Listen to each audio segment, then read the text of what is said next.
Kaki ringan. Bahu turun. Jangan ni. Nak mau. Fokus dengan pinggul. Kemut perut kuat-kuat. Okey? Tangan depan. Bahu turun. Tangan depan. Betul, ni macam gerak-gerak sikit. Tak lari, tak lompat yang best. Kita kat sini, santai-santai. Gerak-gerak sikit. Badan you nampak hasil dalam masa 14 hari. Stroke boleh buat? Boleh. Buat ikut kemampuan badan. Sebab water mummy punya senaman sangat ringan sebenarnya. Tetapi sangat best untuk you punya urat sendi dan otot. Okey, tangan dalam. Jangan angkat bahu. Turunkan bahu. So, untuk geng-geng baru, geng-geng lama, yang terutama yang baru, jangan lupa berdiri depan cermin buat senaman. Sebab you akan nampak gerakan you semakin baik.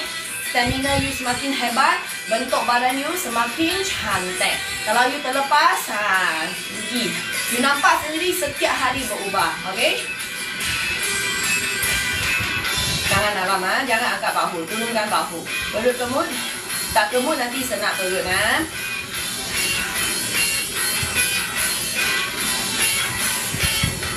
Okey, lepaskan tangan, kita letak kat tepi. Tarik satu badan ke atas. Sekarang kita buat slow, nanti kita akan lajukan.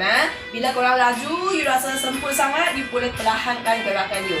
So, buat apa yang mampu dahulu pada mula-mula, seminggu dua macam tu. Jangan risau, selepas 1 minggu, 2 minggu, you sendiri pun terkejut. Oh, hebatnya ai. Macam tu. So, berlatih setiap hari ikut kemampuan badan.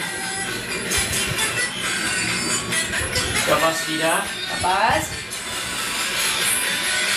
Okey, lajukan.